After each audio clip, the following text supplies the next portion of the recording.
J'ai perdu ma mère dans une catastrophe. We were all terrified. We were all crying. Her body was found 3 days later.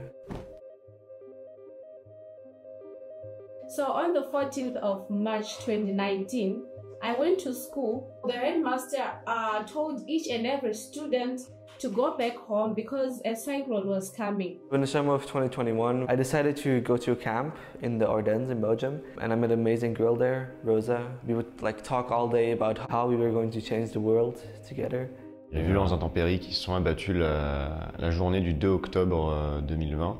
À ce moment-là, je me trouvais à Montpellier et donc c'est mon oncle qui m'a appelé pour m'informer de violents orages dans la vallée de la Vésubie. Toutes les communications étaient coupées et je n'avais aucune nouvelle de ma mère. And on the 14th of July, it started to rain.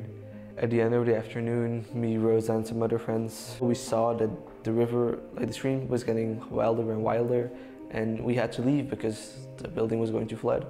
And to get higher up, we needed to cross a field. So when we went to sleep, I felt it was like a shaking and a vibration. I woke up after hearing my neighbor calling my name. He told me that things are not okay outside.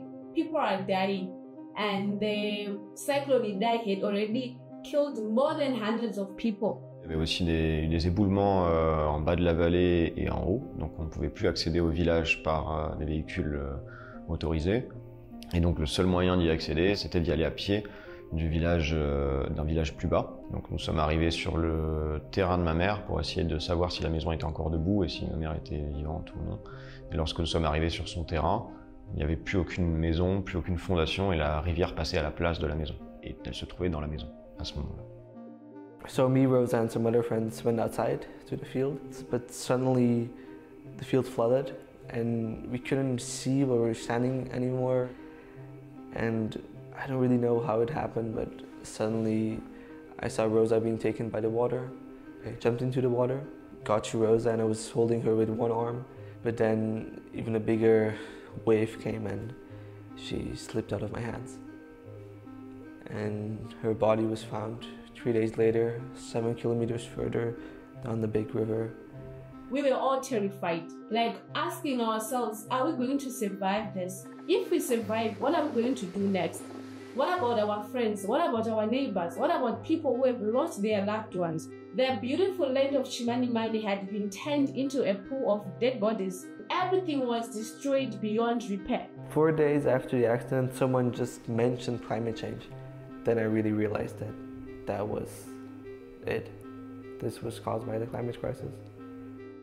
You may think that disasters have always happened, that spectacular floods, hurricanes, and fires are nothing new. And that's true, but there's something additional called climate change, and that changes everything. The destabilization of the climate is transforming episodic, natural disasters into far more frequent, extreme, and devastating catastrophes. The tragedies experienced by Benjamin, Hilda, and William are clearly identified as consequences of climate change. Today, it is their lives that have been struck by the violence of climate disruption. Tomorrow, it could be ours. No one will be able to protect us from the destructive power of climate disasters. No one will be safe. There is no going back option. Climate change is already here, but it's still possible to avoid the worst. To do that, we need to take scientific recommendations seriously and leave fossil fuels in the ground. There is no other way.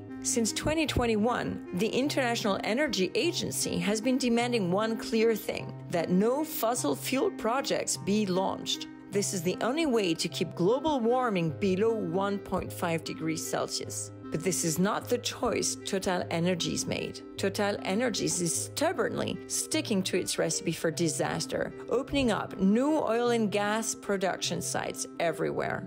It has even become the second most expansionist fossil fuel company in the world. The managers and shareholders of TotalEnergies are making these choices with full knowledge of the facts. This goes beyond cynicism.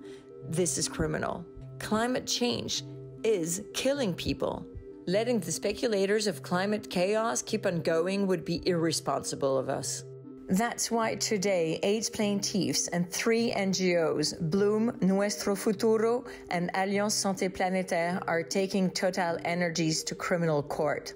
Support our legal action against the directors and shareholders of TotalEnergies so that their criminal responsibility for the tragic consequences of global warming is finally recognized. Let's take away their license to kill.